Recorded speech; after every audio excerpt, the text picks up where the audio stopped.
Hi, இந்த வீடியோல mutual fund பத்தி தெளிவா நம்ம பார்க்க போறோம். நீங்க மியூச்சுவல் ஃபண்ட்ஸ்ல மாதம் 5000 இன்வெஸ்ட் பண்ணிட்டு வந்தீங்கன்னா ஃபியூச்சர்ல 1 கோடியிலிருந்து 1.5 கோடி வரைக்கும் உங்களால சம்பாதிக்க முடியும். ஆமாங்க, மியூச்சுவல் ஃபண்ட்ல எஸ்ஐபி மூலியமா மாதம் நீங்க ஒரு 5000 இன்வெஸ்ட் பண்ணிட்டு வந்தீங்கன்னா சில வருடம் கழித்து நீங்க இன்வெஸ்ட் பண்ண அமௌண்டோட வேல்யூ அப்படிங்கிறது 1 கோடியிலிருந்து 1.5 கோடி வரைக்கும் இருக்கும். அண்ட் நிறைய பேர் என்ன பண்றாங்கன்னா இந்த மியூச்சுவல் ஃபண்டையும் பிக்ஸ்ட் டெபாசிட் அந்த போஸ்ட் ஆபீஸ் ஆர்டி கூட கம்பேர் பண்றாங்க. அதாவது பிக்ஸ்ட் டெபாசிட் ஆர்டி இது எல்லாத்துலயும் நீங்க போட்ட பணத்தை நீங்களே எடுக்கணும்னு நினைச்சாலும் குறைந்தபட்சம் 5 வருடம் அல்லது 8 வருடங்கள் ஆகும்.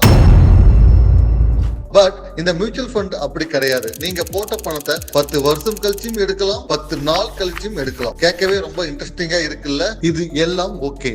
சேம் டைம் மியூச்சுவல் ஃபண்ட்ஸ்ல சில ரிஸ்க்கும் இருக்கு. சோ மியூச்சுவல் ஃபண்ட்ஸ் பத்தி ஒரு பிகினரா உங்களுக்கு என்னென்ன டவுட்ஸ் இருக்குமோ அது எல்லாத்தையும் கிளியர் பண்ற வகையில இந்த வீடியோல மியூச்சுவல் ஃபண்ட்ஸ்னா என்ன, மியூச்சுவல் ஃபண்ட்ஸ் எப்படி இன்வெஸ்ட் பண்றது, மியூச்சுவல் ஃபண்ட்ஸ்ல என்னென்ன நல்ல விஷயம் இருக்கு அண்ட் எவ்வளவு ரிஸ்க் இருக்கு, இந்த மாதிரி மியூச்சுவல் ஃபண்ட்ஸ் பத்தி கம்ப்ளீட்டா உங்களுக்கு எக்ஸ்பிளைன் பண்றேன். வாங்க வீடியோக்குள்ள போலாம். ஃபர்ஸ்ட் நம்ம மியூச்சுவல் ஃபண்ட்ஸ்னா என்னன்னு பார்க்கலாம். மியூச்சுவல் ஃபண்ட்ஸ் கிரியேட் பண்றதே ஒரு அசெட் மேனேஜ்மெண்ட் கம்பெனி தான். அதாவது அசெட் மேனேஜ்மெண்ட் கம்பெனில நிறைய பைனான்சியல் எக்ஸ்பர்ட் இருப்பாங்க. அந்த பைனான்சியல் எக்ஸ்பர்ட்டுக்கு கீழே ஒரு ஃபைனான்ஸ் டீமே இருக்கும். இந்த கம்பெனில என்ன பண்ணுவாங்கன்னா செபி கிட்ட போய் லைசன்ஸ் வாங்குவாங்க.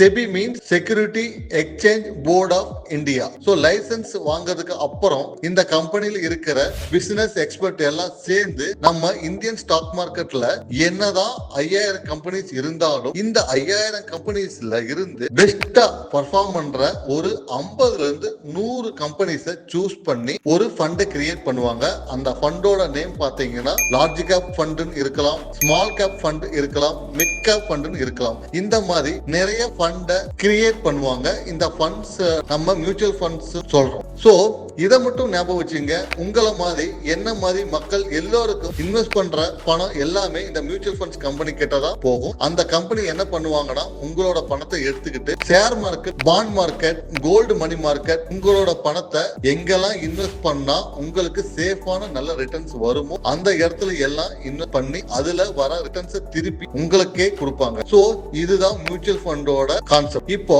இந்த மியூச்சுவல் ஃபண்ட்ஸ் நமக்கு எவ்வளவு பெனிஃபிட் இருக்கு, என்னென்ன ரிஸ்க் இருக்குன்னு பார்க்கலாம். இந்த மியூச்சுவல் ஃபண்ட்ல நமக்கு ஒரு பெரிய நல்ல விஷயம் என்னன்னா நாம எந்த மியூச்சுவல் ஃபண்ட் இன்வெஸ்ட் பண்ணாலும் சரி அந்த மியூச்சுவல் ஃபண்டுக்குன்னு ஒரு ஃபண்ட் மேனேஜர் இருப்பாங்க. அண்ட் அந்த மேனேஜருக்கு கீழே ஒரு ஃபைனான்ஸ் டீம் இருக்கும். சோ அந்த ஃபைனான்ஸ் டீம் என்ன பண்ணுவாங்கன்னா எந்த ஷேர்ல இன்வெஸ்ட் பண்ணா நல்ல ரிட்டர்ன் கிடைக்கும் அண்ட் எந்த ஷேர்ல இன்வெஸ்ட் பண்ண கூடாதுன்னு சொல்லி அந்த ஃபைனான்ஸ் டீம் பார்த்துப்பாங்க. சோ இன்வெஸ்ட் பண்ற நம்ம ஷேர் மார்க்கெட் மேல போகுமா கீழே போகுமா அப்படின்னு கவலைப்படவே தேவையில்லை. பிகாஸ் அந்த ஃபைனான்ஸ் எக்ஸ்பர்ட்ஸ்க்கு ஒரு ஷேரை எப்ப வாங்கணும்னு தெரியும், ஒரு ஷேரை எப்ப விற்கணும்னு தெரியும். இப்போ மியூச்சுவல் ஃபண்ட்ஸ்ல என்னென்ன ரிஸ்க் இருக்குன்னு பார்க்கலாம். மியூச்சுவல் ஃபண்ட்ஸ்ல இன்வெஸ்ட் பண்றேன்னு சொல்லி நிறைய பேர் பண்ற ஒரு பிக்கெஸ்ட் மிஸ்டேக் என்னன்னா, இப்போ ஃபார் எக்ஸாம்பிளுக்கு ஒரு வருஷம் கழிச்சு உங்க பொண்ணு கல்யாண செலவுக்காக வைத்திருந்த மொத்த பணத்தையும் ஒரு வருஷத்துக்கு முன்னாடி ஒரு மியூச்சுவல் ஃபண்ட்ஸ்ல போய் போடுவீங்க.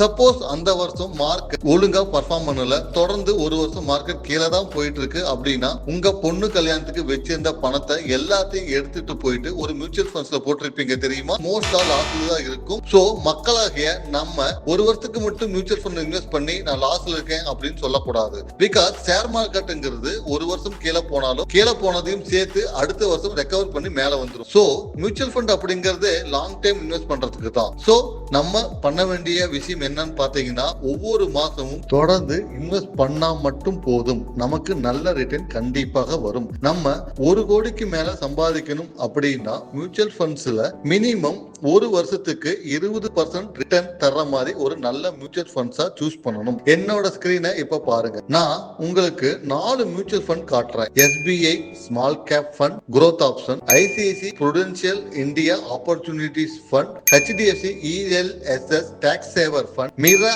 Asset mid cap fund. இந்த 4 மியூச்சுவல் ஃபண்ட்ஸுமே பாத்தீங்கன்னா லாஸ்ட் ஒரு வருஷமும் மினிமம் 22 ல இருந்து 27 வரைக்கும் ரிட்டர்ன் கொடுத்துட்டு இருக்காங்க. இப்போ உங்களுக்கு உங்களுக்காக ஒரு ப்ரூஃப் காட்டுறேன். மறுபடியும் என்னோட ஸ்கிரீனை பாருங்க. இங்க நம்ம மாதம் 5000 சொல்லி 22% தர்றாங்க இல்லையா, அந்த 22 இங்க நான் என்டர் பண்ணிக்கிறேன். நம்ம இந்த இடத்துல 20 வருஷம் செலக்ட் பண்றோம். ஸோ நான் மியூச்சுவல் ஃபண்ட் எப்பயுமே லாங் டேர்மா பண்ணணும் தான் சொல்லியிருக்கேன். ஸோ 20 வருஷம் செலக்ட் பண்றேன்.